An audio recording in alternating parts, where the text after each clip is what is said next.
Good afternoon, distinguished guests, ladies and gentlemen. On behalf of the Institute of South Asian Studies Singapore, I thank you for your presence at this parallel session. I kindly request for you to take your seats and switch your mobile phones and other electronic devices to silent mode, please. The theme for this session is Reimagining India, a McKinsey panel discussion and book release. Without further ado, may I invite the following persons on stage. Mr. Chinta Bhagat, Partner, McKinsey & Company, Singapore. Mr. Nisad Hajari, Asia Editor, Bloomberg View, Singapore. Professor Kanti Prasad Bajpai, Vice Dean of Research, Lee Kuan Yew School of Public Policy, Singapore. Mr. Anand Mahindra, Chairman and Managing Director, Mahindra Group, India. Mr. Vikram Mehta, Chairman, Brookings, India. And Professor Kishore Mahbubani, Dean and Professor in the Practice of Public Policy, Lee Kuan Yew School of Public Policy, National University of Singapore.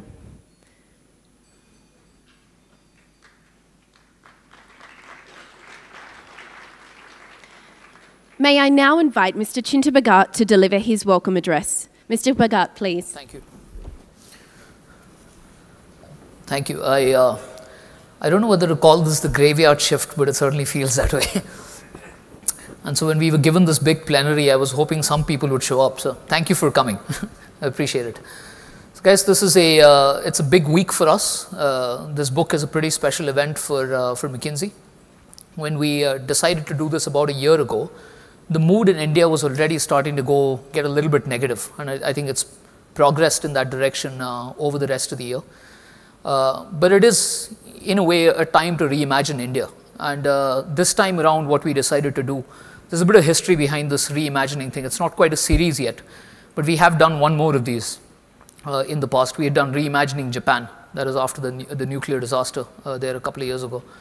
And we decided to do this somewhat differently. So normally, the way McKinsey would do something of this kind is launch a massive piece of research and then come up with a book that most of you probably wouldn't want to open, leave alone read. What we decided to do this time is ask a number of our friends from around the world to just contribute their thoughts and ideas about India and try and look back and look forward.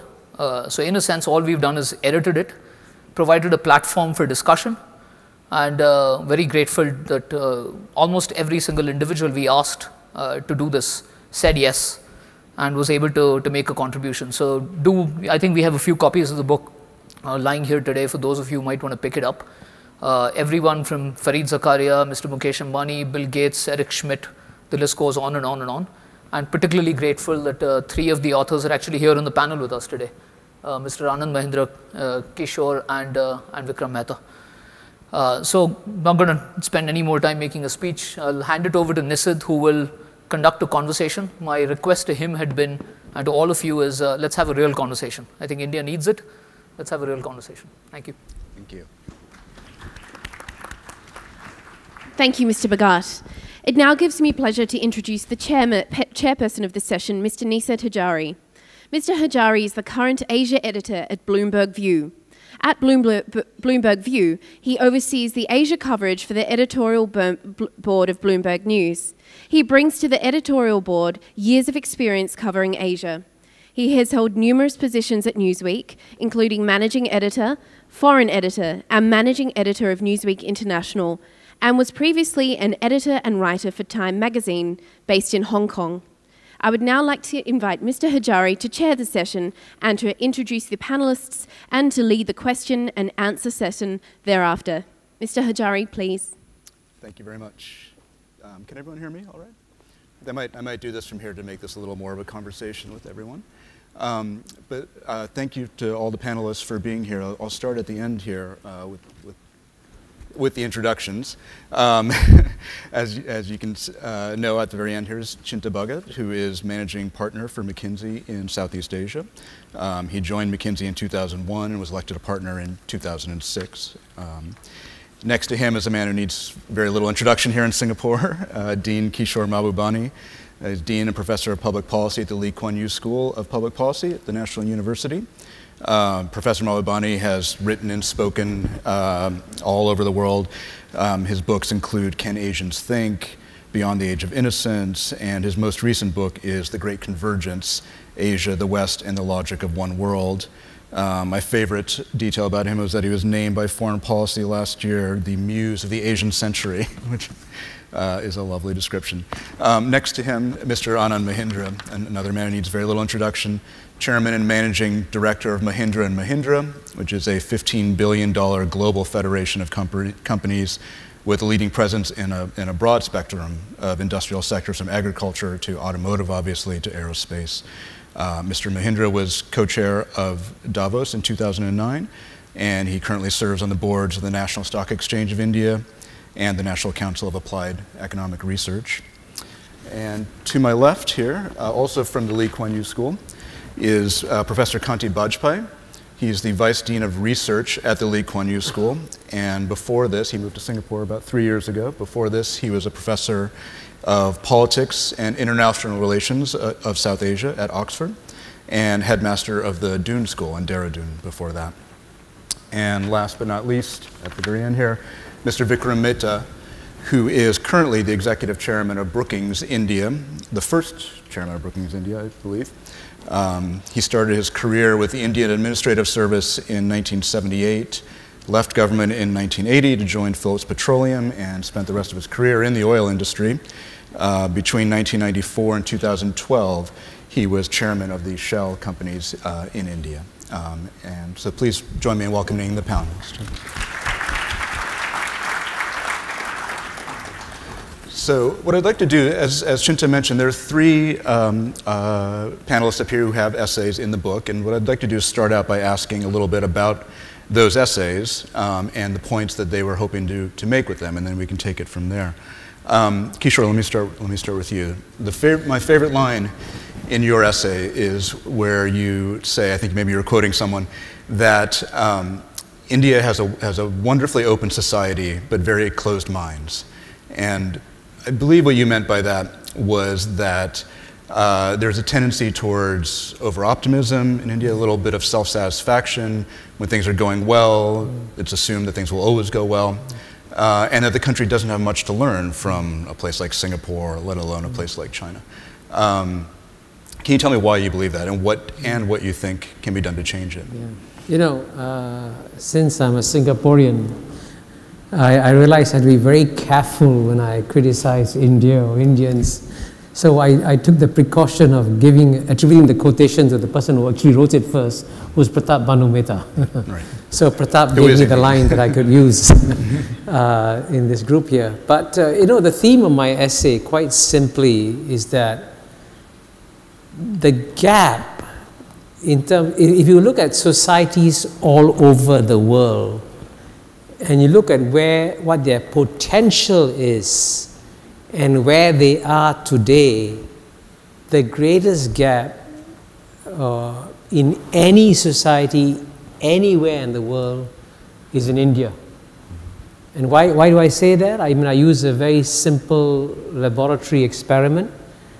Take the most competitive society in the world, which brings in talent and brain power from the whole world, which is the United States of America. And in that incredibly competitive laboratory called the United States of America, you have different ethnic groups vying to be successful. Originally, it was the Europeans who were number one, then the Jewish community took over and became number one, and today is the Indian community that's number one in America. So it shows that if you create a competitive environment and you put Indians in that competitive environment, they thrive. And therefore, if you look, for example, the per capita income of the Indians in India, and if India as a country could achieve half the per capita income of what the Indians have achieved in America, India's GNP would be $25 trillion instead of $2 trillion today. There's no such gap for any other country in the world. So the big question, therefore, I ask is, why is there such a gap?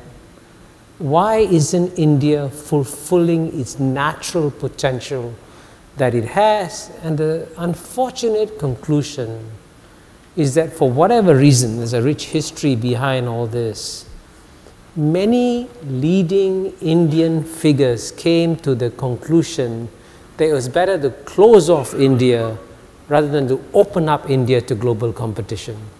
And I actually, as I say in the essay, and I know this is politically incorrect, the smartest thing the Chinese did was to open up their economy as much as possible, and they took off. And you look at China's growth, the minute they joined WTO, they took off like that.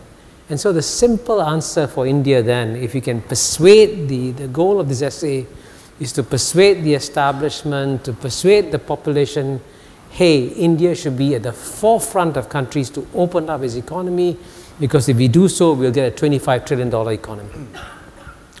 Thank you. Well, this relates a little bit to your essay as well, Mr. Mahindra, where you start out by talking about how there is this feeling whenever you talk to people about Indian growth that it should be 10%, it should reach China's level. There's just something, some secret that we need to open up to foreign investment, or we need to reform land laws. Something will spark this growth.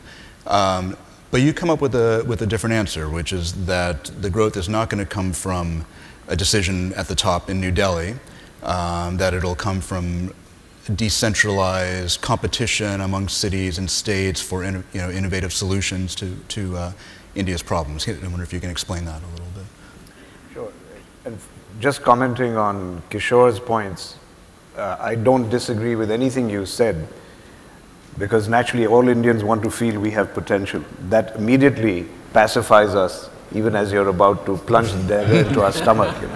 The great word potential. The problem is we've been pregnant with potential since 1947. And I think if you ask any woman, whether she'd want to be pregnant for more than 9 months, I think the answer would be no.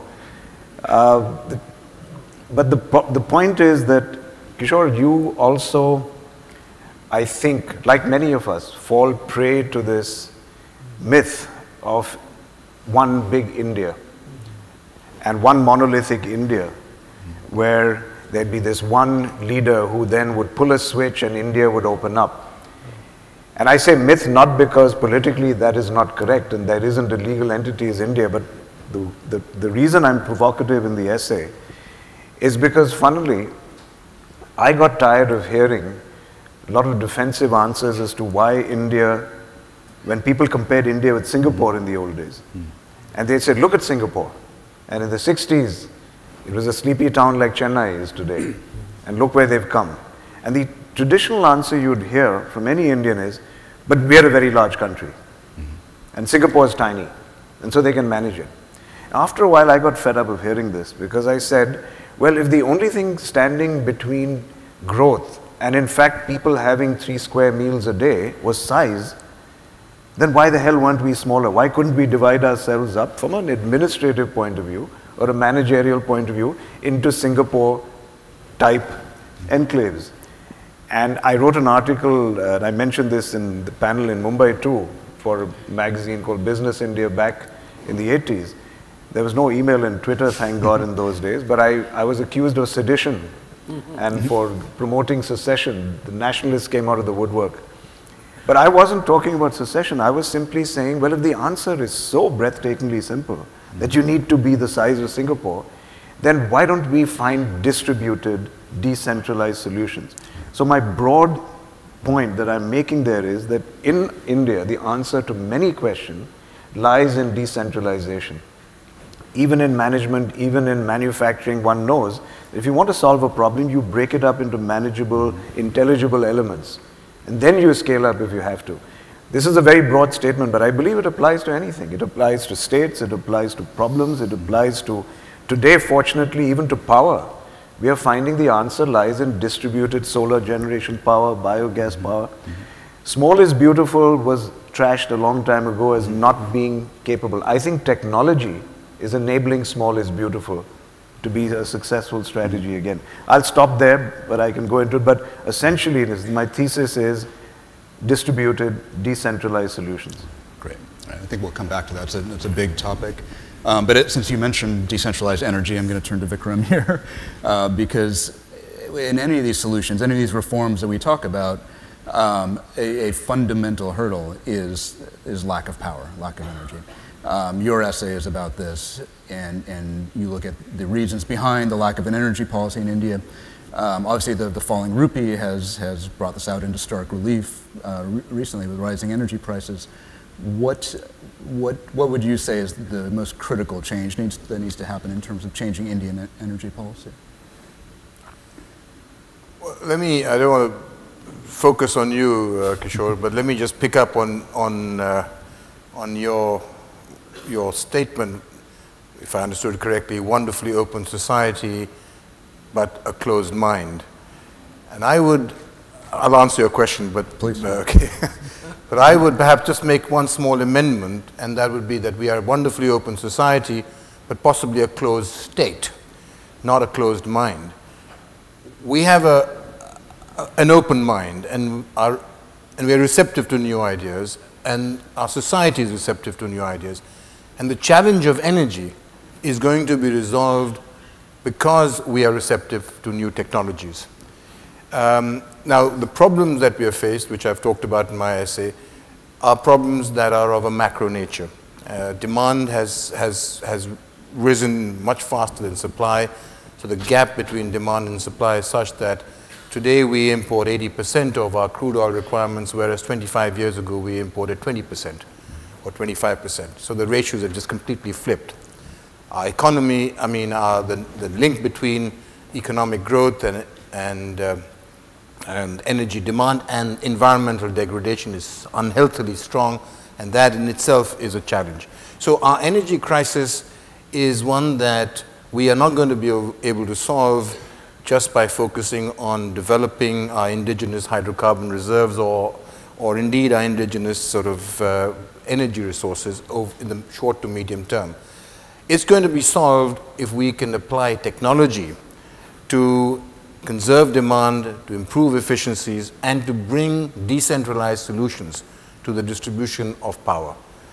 And also bring technology to the creation of clean energy. So this is, I think, not only the challenge, but it's also the expectation.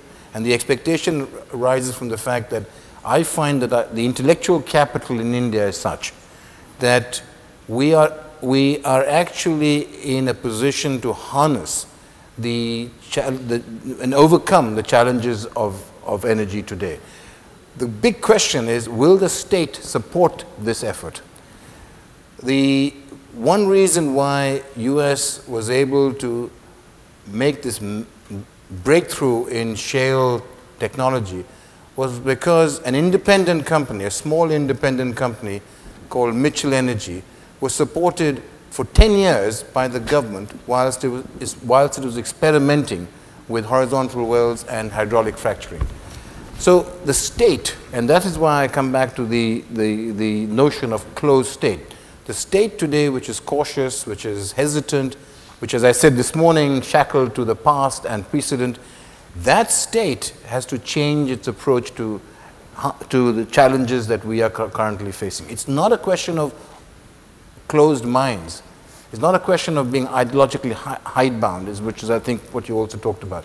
It's a question really of an open mind, but with a supportive state. And that's, I think, going to be the pathway to resolving the issues that I talked about in my essay, which is supply, demand, and environmental issues surrounding energy.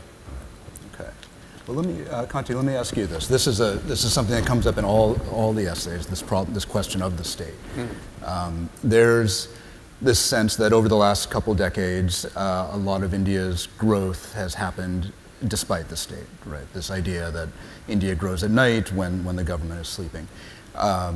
It seems like we are reaching the limits of that model of growth, and you need a state that can be supportive, that doesn't just get out of the way, right? Would you agree with that, and what can be done to try and promote that, to change that? Yeah, I think that's a good one. I mean, I'm a political scientist, so the state for me, of course, is at the core of many things. And I think in the book, one of the things that is kind of missing, though it seems to pervade many of the essays, is this idea of whether we're a strong or a weak state.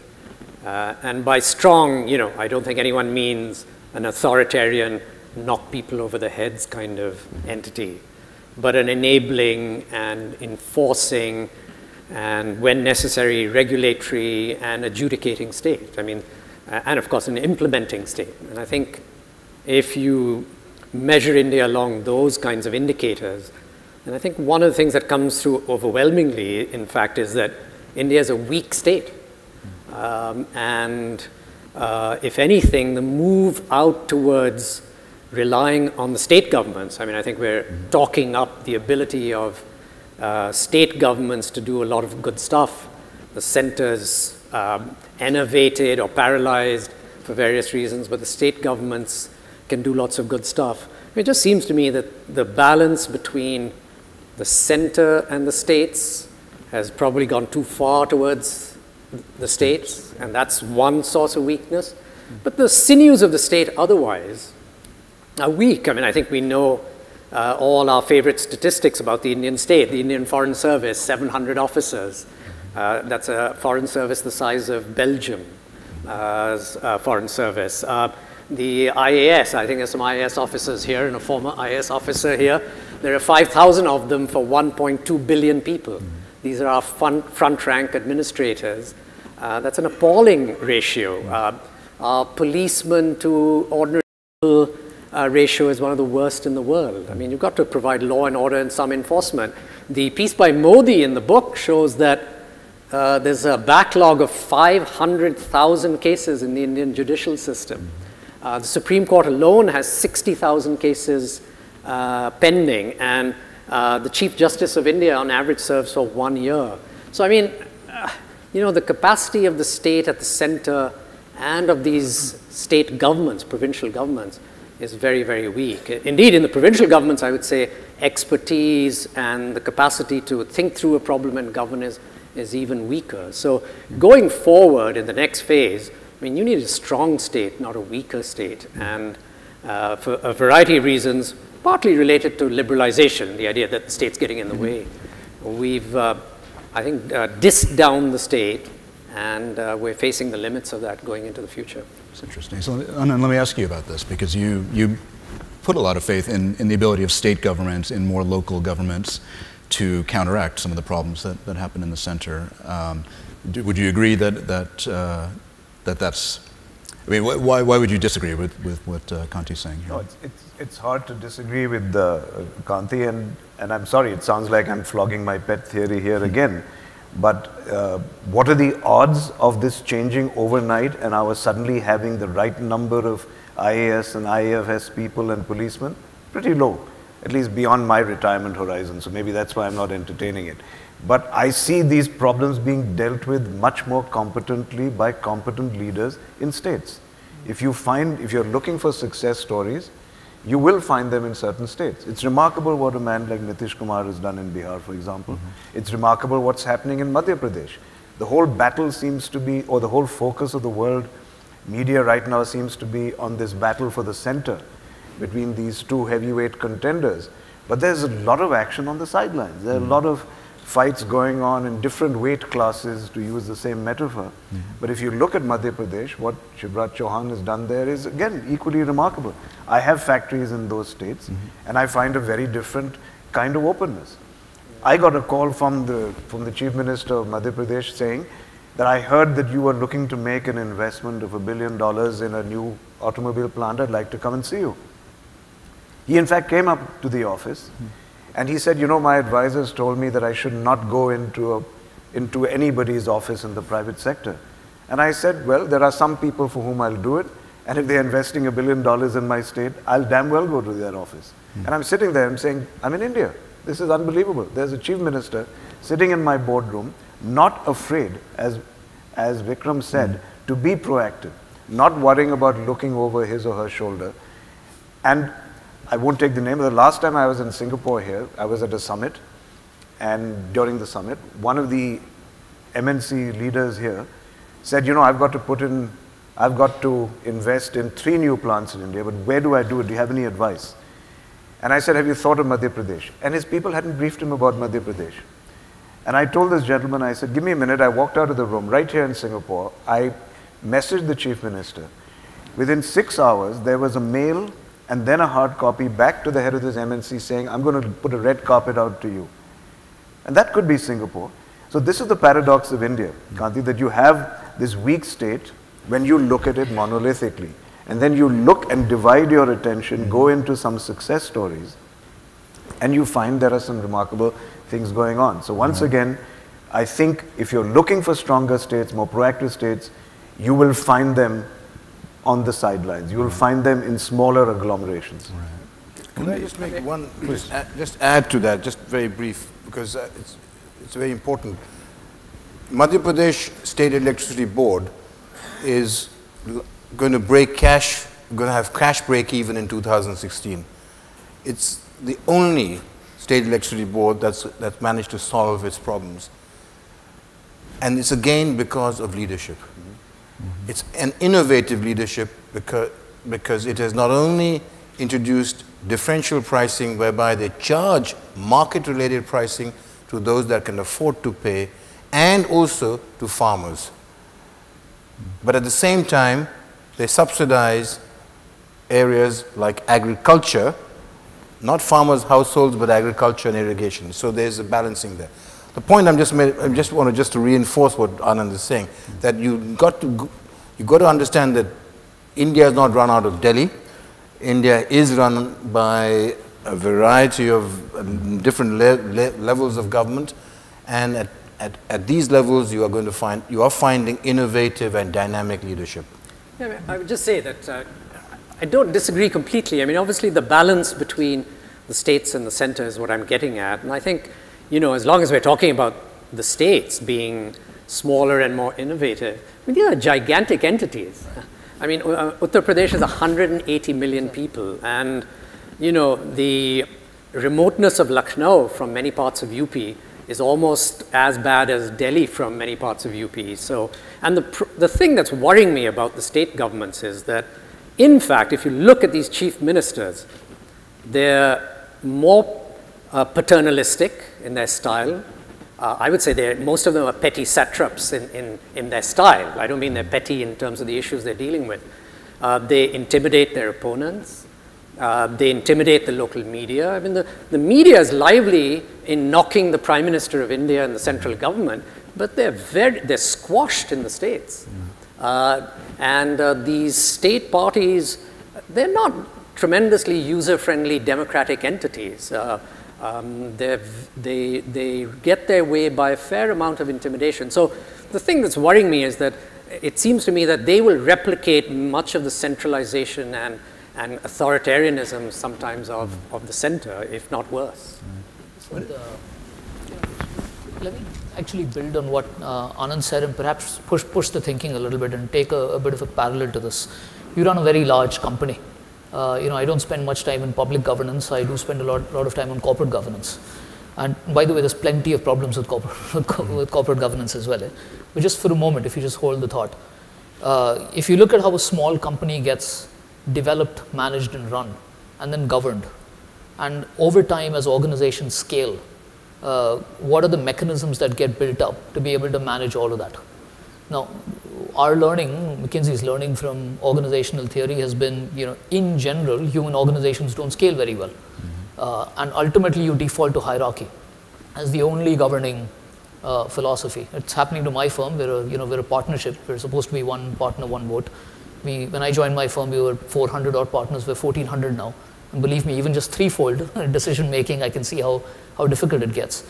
But what we have seen in corporations is just much more attentiveness to detail around how decisions get made when you scale. And you're absolutely right that, Kanti, that, you know, even a state the size of Madhya Pradesh is only a little bit easier to govern than all of India. But that doesn't make it any more a lot easier to manage. What we are seeing, though, is a push towards urbanization. And so to push the thinking further, the one force that we see that is going to continue, globally, by the way, not just in India, is urbanization. Cities are going to keep getting bigger and bigger. And so I would argue that, one, look to models like corporations, recognizing that some of them are, you know, as some stuff that's good in there, there's some stuff that's broken. And then look at the city as the governing model, and then think carefully about, in detail, about where the decisions get made, executive decisions get made, and where do you simply need capital allocation and more governance mechanisms. And there might be something more there. Makes sense. Mr. Kishore. No, before we get into the issues of detail, I'm going to take a small risk and challenge Vikram. And I think it's a bit easy to say it's actually the state that is closed and not the mind that is closed, because it's, you know, it's easy to identify a bad guy, just visible, tangible. But I think, let me push a bit more and begin by telling one of my favorite stories. It's about a lunch I had in Singapore with a retired senator from the US, a very senior senator who just come back from Beijing. And he had just come from a meeting one-on-one with Li Keqiang, with some note takers. So finally, at the end of the meeting, he asked Li Keqiang, who was then vice premier, he says to him, Mr. Li, how are you going to solve the problem of corruption in China? Mr. Li said, oh, it's very simple. The only way to solve the problem of corruption in China is to get the state out of the control of resources and pass it to the private sector, and then corruption will diminish in China. So at that point, the senator said, my God, Mr. Li, I didn't realize I was going to meet a capitalist in China. And Mr. Li's response was fascinating, you know. He then stood up and said, Mr. Senator, you just destroyed my political career. My note takers are going to report to Beijing I'm a capitalist. My career is finished. Now this man is now the Prime Minister of China. And that story in itself tells you a hell of a lot, you know, about the state of his mind and his view of the world. And clearly, the Chinese elite have convinced themselves that if they can open up the markets, they can compete better, they can do better. That's a state of mind that has developed in Beijing. So my question is, when will you get the same state of mind, the same conviction that if India opens it up, either at the state level or the national level, it can compete? Because, you know, to take a simple example, I'm glad you mentioned decentralization. That's how Deng Xiaoping started. He set up 4 special economic zones, and then they grew and they grew and they grew, and then the special economic zones created a culture, and now they're all over the place. And I have a very simple question of detail. Is there a single special economic zone that has been set up anywhere in India? And if not, why not? Well, just the last answer to the question, yes, there were special economic zones the government set up, and our own group has set up too. So thank you for allowing me to advertise that here. I paid him in advance of this to raise this question here. And they're very immodestly titled Mahindra World Cities. So they are akin to the point I make in the book too, that you need... How much freedom do you have in the zones? Oh, we as free as you'd like it to be. In terms of the government freedom, how much have they given us? Complete freedom. In fact, we run the cities. Right, there was a concern about how much freedom are they giving to the private entities, but it's not as if the government puts in the municipality. We run it cooperatively with the residents. And Singapore entities had something to do with helping us as well. Jurong was involved, Ascendus is involved, Ascendus has done a development there. But that's not what I wanted to come to. As we said, let's liven things up here a little bit. Let me be as provocative as you are, Kishore. I'm confused. Okay, I've got Kanti here, who's also Singaporean. You're Singaporean. No, he's Indian. But he's here right now. I'm here right now. He's been adequately influenced by Singapore. So let me ask you. We wish. I've got something I want to ask both of you. On the one hand, you say, look at the state of mind of the Chinese reforms. We have the distinguished Mr. Saran here, who wrote a brilliant piece just yesterday, I think, in the Business Standard editorial about the lurking authoritarianism behind the reforms. And I was just talking to him earlier and telling him that he had hit a sweet spot, because if you talk to Chinese business people today, and I won't take their names because they asked not to have their names taken, they have said that they worry that behind this government, which they thought would unleash reforms, there is paranoia among business people because they feel they're being persecuted by this government. And they see them as somewhat of a return to Maoism. So, we are buffeted. On one hand, we are asked to be like China. On the other hand, you don't like it. If we were to go Maoist and suddenly adopt that state of mind, I'm not sure you'd be applauding, Kishore. And then, Kanti, you talk about, the state and about how some of these states are a little paternalistic. They somewhat have media pursuing, or not intimidating media, I won't put words in your mouth, but you talked about a more controlling state. And yet we are told to emulate Singapore. You could have been describing Singapore. Frankly. I mean, I'm a visitor here, so I get away with saying this, and I will take the liberty of saying this. But please tell me, what do you want us to be? You want us to be a little bit like Singapore without the other stuff? You want us to be like China without the Maoism? As an Indian, I'm confused. Help me. Do you want to address that? Or? Go first. Well, no, I mean, again, I mean, Anand and I seem to be on the same wavelength, and it's not because we planned it as such, but just to answer the last question first, when I was with Shell, we set up a technology center in Bangalore in the free economic zone. Today it hires 1,000 scientists. It's so successful that Shell has closed down all of its technology centers around the world except 3. Just to say, give you a sense of what is, again, the potential. But the fact is that I'm you know, when we talk about open minds, we're talking about a society that is actually now desirous and is keen to be part of the liberal economic order. It is not, there is no ideology that's holding it back. You know, there's no language that suggests that we must still remain stuck in the old autarkic model that defined our economic planning or economic system for 40 years. When we talk about a closed state, we're talking about a state that has, in a sense, not quite understood the need for change because it hasn't been able to break away from the institutional structures that shackle it. It isn't that the individuals within the state or in the state don't understand the imperatives of globalization or don't understand the compulsions of the forces of technology and liberalization. They do. The challenge is really how do we actually make sure that the individuals who are part of the state and the institutions that underpin the state come together and align themselves. And that's the big challenge right now in India. Doesn't politics play a role in this though? Because part of the reason is that there isn't a constituency for reform. There might be individuals within the state, as you say, that believe this, but is there a public pressure for sustained reform and opening, which is what I think Kishore is suggesting that you have in China? My own sense is, and I won't want to hog this, but I actually believe, and I said that in the morning session, that there is today a tension between society and the state. Society is entrepreneurial, vibrant, dynamic. It's seeking change. It wants to trade up from, let's say, a cycle to a two-wheeler to a four-wheeler car, a Mahindra car. It wants to own shares. It wants to open a bank account. That is the dynamic of our society. It's held back perhaps by a structure that is still not quite aligned with those expectations.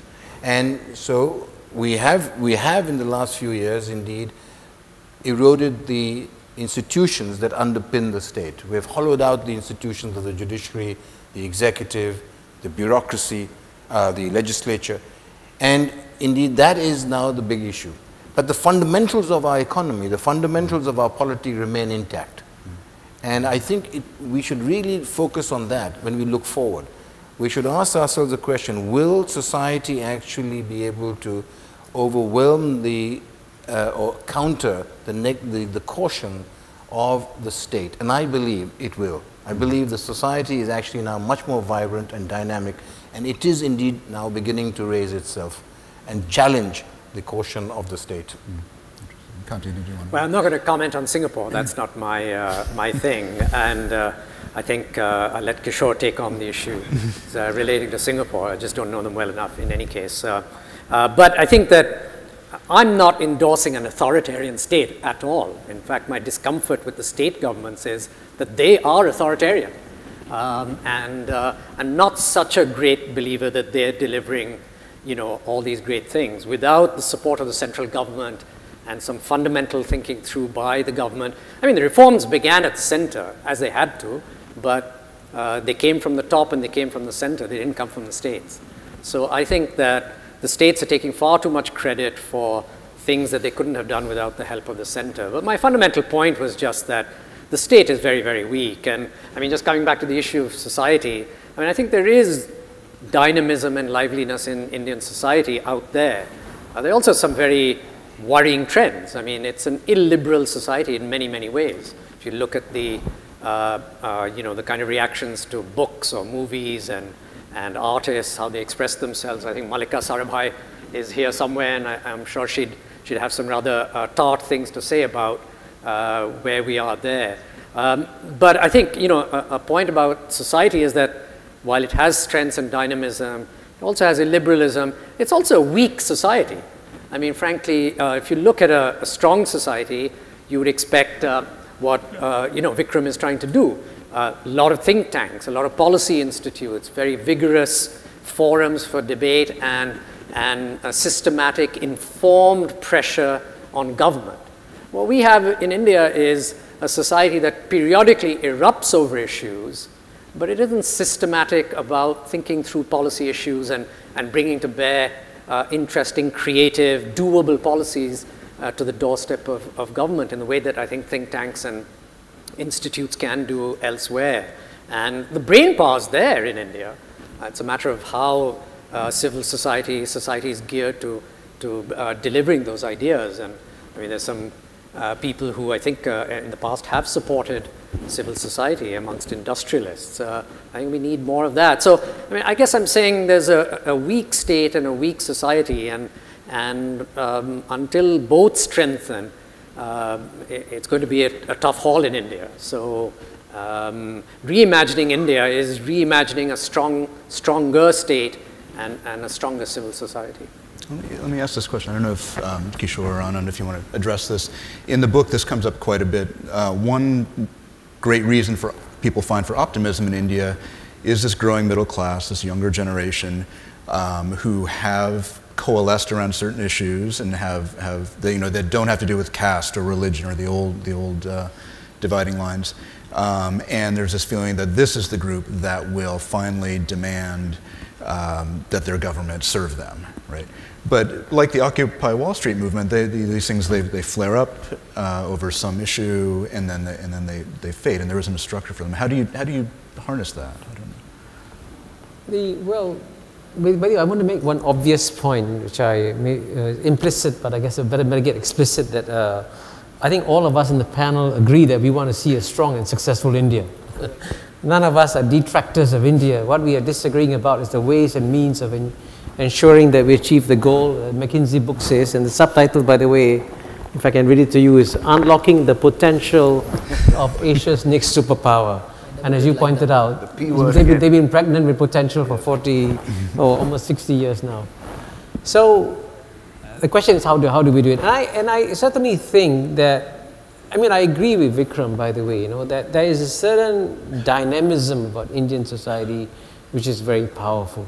I mean, obviously, and you can see that also in the diaspora too. How well they do, how well they, in a sense, if you want a really good discussion, get 6 Indians on a panel. Then you get a world-class discussion without a shadow of doubt, okay? And you certainly have also this growing middle class that's emerging. And I do believe, in fact, one of the theses of my latest book, The Great Convergence, is that, there's the size of Asia's middle class, by the way, from West Asia to East Asia, which is now about 500 million, is going to explode to 1.75 billion by 2020. That's the largest increase in middle class ever seen in human history, and a lot of it's going to happen in India too. So yes, that's going to be a driving force. But no, as a student of politics and as a student of government, you can have all the stars align, but at the end of the day, you still need some kind of leadership to ensure that it all comes together. And that's, in a sense, what I'm trying to suggest I hope can emerge in India as a kind of a consensual kind of leadership that says we may disagree on many things and this and that, but let's at least agree that a list of 1, 2, 3, 4, 5 we agree on, let's do 1, 2, 3, 4, 5, and then the Indian economy takes off. And then we can disagree about redistribution and various other matters, but let's agree on some basic fundamental things that can be done, 5 switches you can make, and then boom, the Indian economy can take off. And I'm sure there are a few things like that. I'm sure McKinsey will be happy to do it free of charge for India. The five switches you need to make to the Indian economy. And this has happened. I mean, this has happened in many countries when they get the right set of leaders. And it's happened both in authoritarian and also in non-authoritarian states. And you look at, I mean, just take Philippines, for example. I can tell you, for example, you know, nobody ever believed in Southeast Asia that Philippines could possibly become any kind of economic tiger. There were all kinds of reasons, prejudices against the Philippines. Suddenly you have a very hard-working, honest president, and lo and behold, Philippines is growing 7%, it's investment-grade currency, and suddenly you see leadership makes a huge difference. So that's my point. How do you get that kind of leadership to emerge? I think if I could just pick up on Kishore's point, I mean, one of the things in the book that you know, I looked for and didn't quite find is, you know, I mean, there's 63 authors there. They write 6 pages each. I tried to go through and list all the things they recommend. It stretches to, you know, several dozens of things. But a state, Gurcharan Das quotes an American in his essay saying, India is not a failing state, it's a flailing state. It's flailing about. And one of the flailings about is that it's not setting what are priorities. I mean, when you have a relatively weak state, you can't do everything. So you've got to think about what's the most important. And I think in the 3 things that struck me as being probably the most important are, one, environment. In the book, there's only Ram Guha's essay, and I think you turned to it somewhat. But if we don't get the environmental issue, and Shyam Saran sitting right here, I mean, if we don't get the environmental policies right, your rivers, water, soil, air quality, then it's game, set, and match. I mean, you can forget about being a superpower or any kind of power. I mean, the future of the Indian state would be open to question. Second, if you don't get infrastructure right, I mean, the whole lesson of Asia is infrastructure, infrastructure, infrastructure. And the third is human development, and particularly education. And I think of course, the government has to do many things, but if I had to put my bets as a government on 3 big things I should be doing, I would say environmental policy, human development, particularly education policy, and invest massively in infrastructure. And for the rest of it, I think the Indian population, if a government set clear goals, so for the next 5 years, these are the 3 things we're really going to concentrate on, I mean, that would push India along decisively, I think.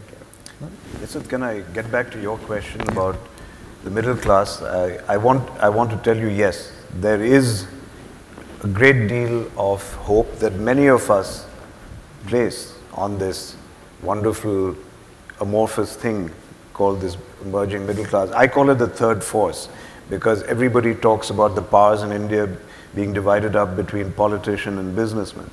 And I think there is an emerging third force. This is an increasingly affluent middle class which didn't have a voice earlier. But they have 2 axes which they relate to now, and there are some institutions, Kanti, you're absolutely right, I agree with you, institutions are the base of this.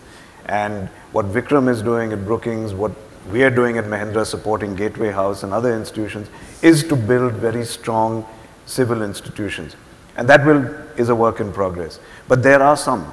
Subir Gokarn is here somewhere, he's in maybe another session, but the Reserve Bank of India is a fine institution, manned by the best people that you'd find anywhere in the world. The SEBI, the Stock Exchange Board of India, is manned by fine people. You look around, there are islands perhaps, but there are islands of institution, and they speak up. They had the person who completely exposed what was going on in the mining industry in Bangalore was an ombudsman created by an institution there, and it exposed that. There are many other countries which then qualify as banana republics when cronyism and graft completely becomes uncontrollable. In India, the relief for me, which is why I still live in India, is because when you really push to the edge, some institutions, some fine people and the Right to Information Act, with the middle class acting up, prevent the excesses that ever put us over the edge.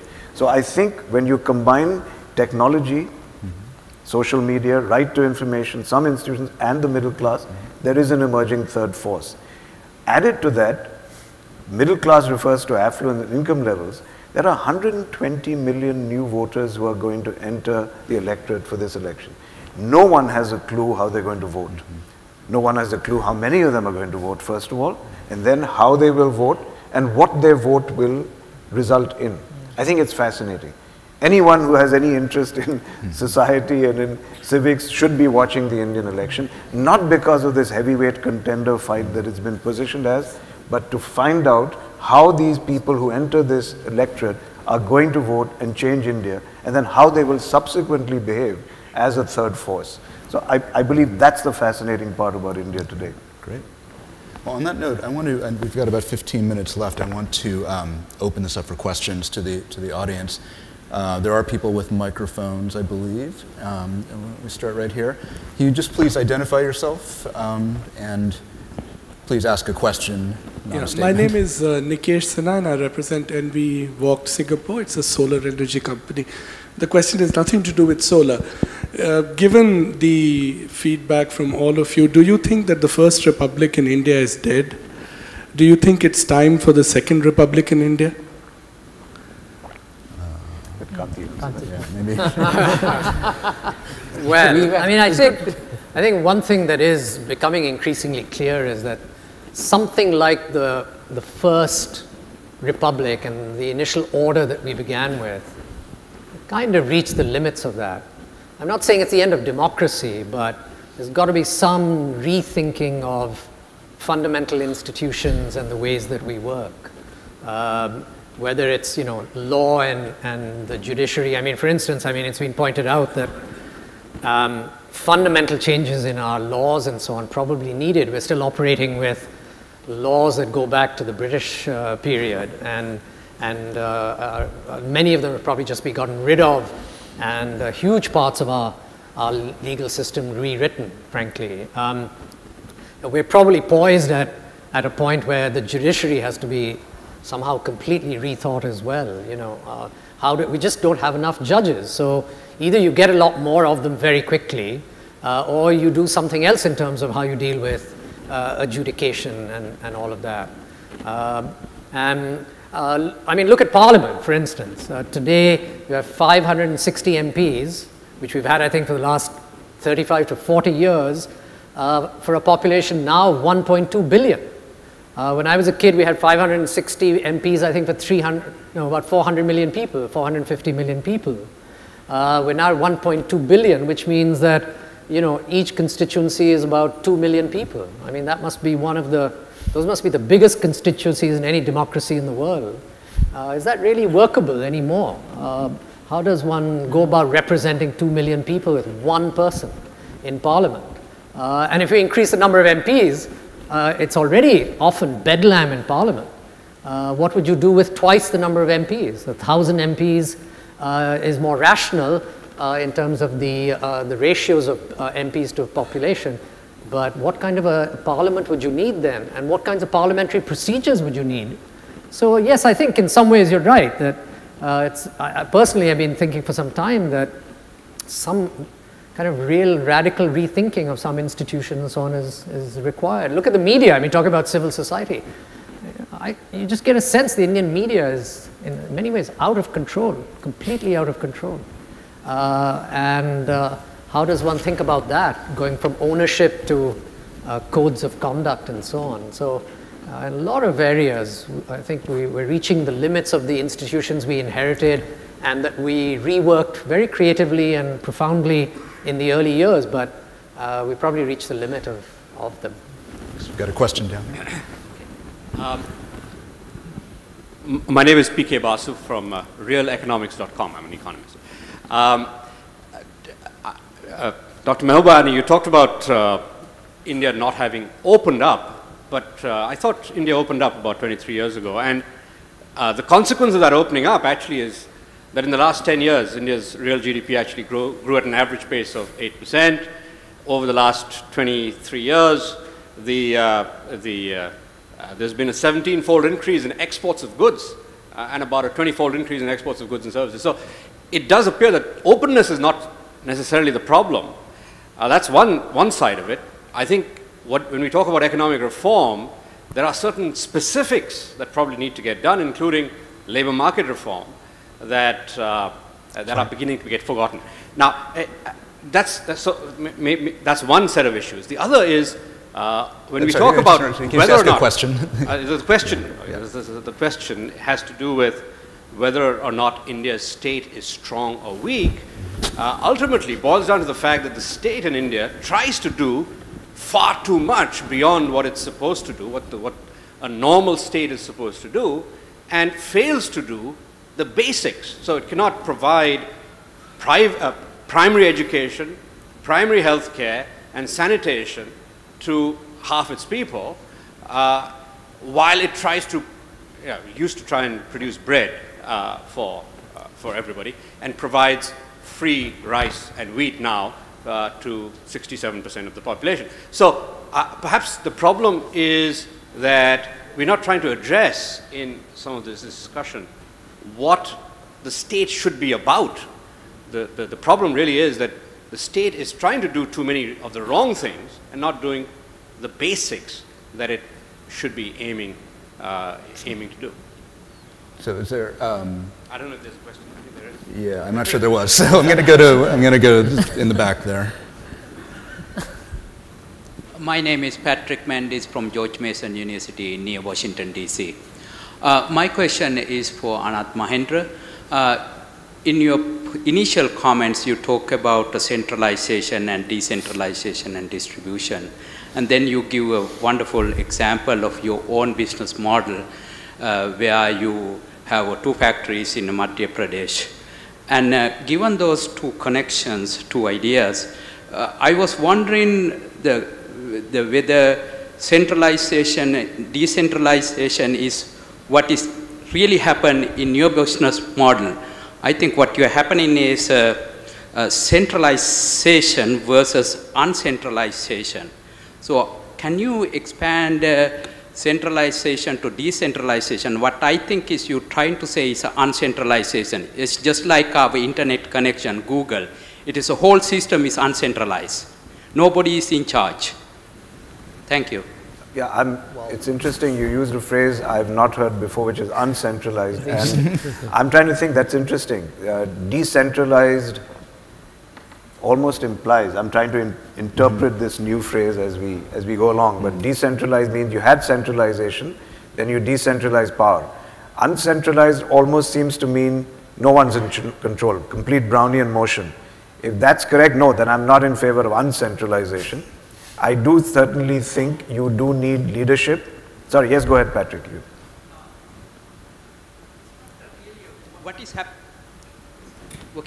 What is happening is not really a disconnection. It's not a chaotic situation, but still you are in charge at the top, guiding guidance to the factory, what to do and how to do and when to do it and so forth. But still give that kind of, if you look at Al-Qaeda, their operation is cells. They're different cells working. They are not centrally located and centrally, it's uncentralized. I think Professor Kishore can talk about this on, Harlan Cleveland talked about uncentralization, that is talk about 30 years ago, and which is still unfolding right now, that kind of organization, especially in the IT sector, information society. Maybe Thank you. I think Patrick didn't like my interpretation of uncentralization. You better do it. So you understand that Harlan Cleveland talked about that concept 30 years ago when we met in Minnesota. No, as someone who was a student of philosophy, I find actually when you introduce a new word, you've got to be very, very careful, because until the consensus develops around the meaning of the word, you will find different people using the same word and meaning completely different things. This happens frequently. And, as a student of Wittgenstein, language, the meaning of language comes from use. and it's the use of the language that defines what the term is. You may have created a brilliant new term in the world, but I suspect because since there's no consensus on what it means, it's very difficult to apply it to situations. But anyway, I must compliment you. It's been, well, I've been out of college, must be 35 years now, and I've not been on a panel where Wittgenstein has been mentioned. I mean, suddenly the level of this conversation has been lifted with Wittgenstein, for God's sake. I was just preparing for reading a book. I left my textbook with Wittgenstein at home. But anyway. I thought the point that Anand Mahendra made earlier is really the key. I mean, beyond decentralization, all that is, and that's where the China example is a good one. And that's where India does seem to be doing a lot of the right things at the state level, which is that the states are competing with each other now to do better than each other. And I think that's probably the most important thing that's happening. Exactly. And that'll be the engine of reform and growth, and is what you need to encourage. I used the word which became sort of fun part of that panel there. I used the word in the Indian launch, saying that, I don't know, my wife is here, so she'll tell me the right pronunciation, but I used the word Jamun in India. There was a big debate afterwards whether it's Jamun or Jaman, but I don't think that's the critical issue. Jamun in India is the catalyst, is a thing that you make yogurt with. So if you want to make yogurt the next day, you take yesterday's yogurt, put it inside milk, and it becomes yogurt. So I said that's the dynamic in India, that when you get one successful state, that becomes the Jamun. And then everybody tries to emulate, people start competing. And as somebody said, you said in the beginning, Kishore, we're a very competitive tribe. Indians love to compete. That's what will set us free. That's what will make us succeed. You said, you look at Indians in America, we succeed. And I think you combine everything, we're saying, give us the state, what Vikram said earlier, a state that's facilitating, set us free to compete, get states competing with each other, and you will finally banish the P word of potential when you refer to India. I think we have a question down here.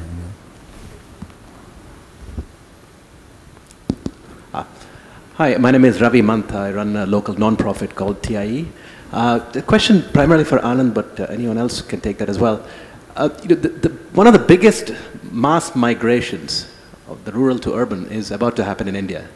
And you're talking about decentralization in that context. What are the challenges that you see with regards to this process of urbanization? So there's a certain amount of planning involved. But in fact, that's a large part of the essay I've written, in fact, is about this problem, because I start out by saying that don't compare us to China. China can take existing cities and make them more efficient with the stroke of a pen and the engine of a bulldozer. We can't do that. So what we need to do per force, if we are going to deal with this inevitable urbanization, is create new centers. Back to my old theory of decentralization or distribution. That we need more new cities, and those become the Jaman. I do say that you were asking me. Narendra Modi is a leader that is decisive. He is a leader that does have administrative capabilities. Now, whether or not those qualities that he has displayed in the state of Gujarat are applicable to running the state of the country, the nation state as such, is something that I don't know. But today, what we do need, and that's what also Kishore mentioned, is we do need leadership in the country. We do need decisions. We need to break out of the deadlock that has constrained our growth for 3 years. As I said earlier, the fundamentals of our economy are intact.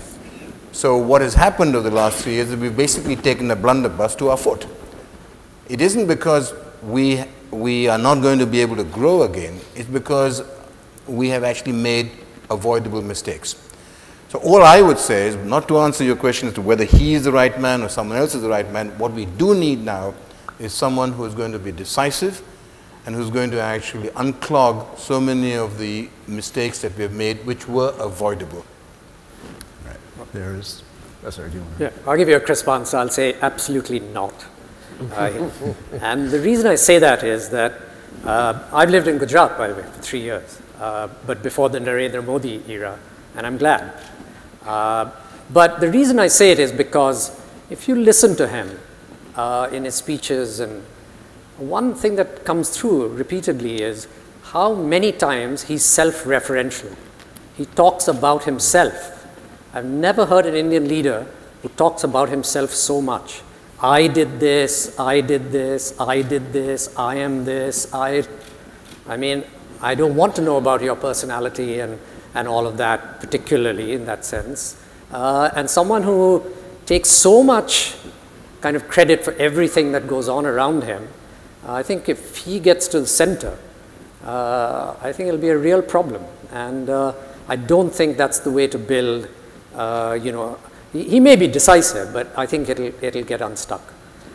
So I'm very worried about a person who thinks that he's the agent of all good things. All right, just a couple of quick questions here. Maybe the woman there, sorry.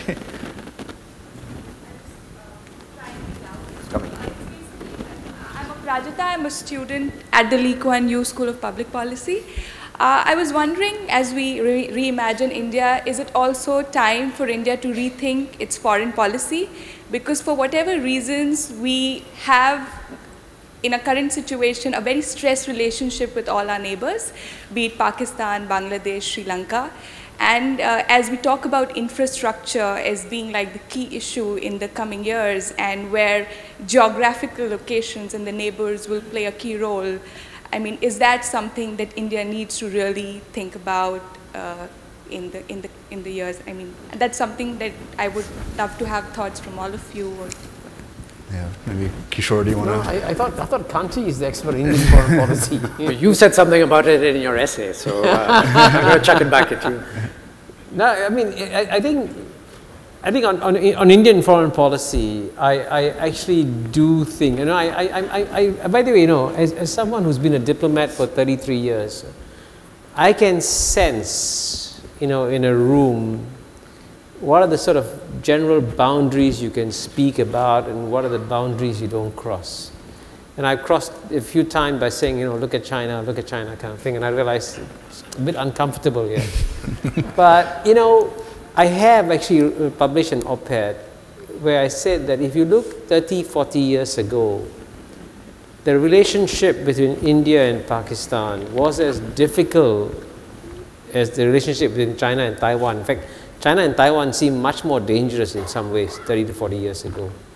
Why is it today that across China and Taiwan, you have this remarkable trade and economic growth and 1 million Taiwanese living in China and nobody worrying about war between China and Taiwan today, and you still have, in a sense, a relatively frozen situation across India and Pakistan? So I asked a very simple, obvious question: are there lessons that can be learned from one to apply to the other? And frankly, there always are.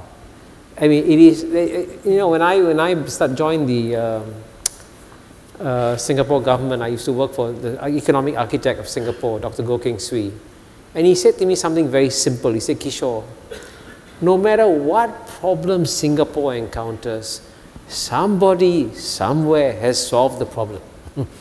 Let's go find that solution and adapt it to Singapore. You know, so Singapore succeeded by copying from the rest of the world. And I always wonder, why don't other countries go and copy from the rest of the world? We've copied and done well. Why don't the rest of the world copy too? Then the world will become a much better place. All right, I'm going to take one last question. There's a woman right here in the middle has had her hand up patiently. So. Dolika Raj. I wanted to ask the panel if you could speak a bit more about the role of the South Asian diaspora in reimagining India. Right, who wants to take that on?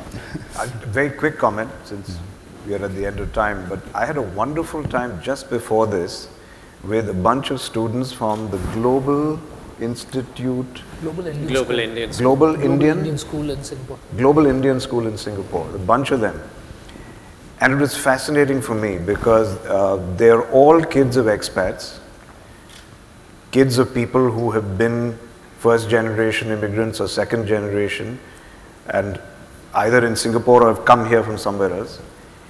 And I asked them, I said, you know, we're going into this panel, Reimagining India. What does India mean to you? What's your imagination? And all of them in unison said home. I said, some of you have never even been there. What do you mean home?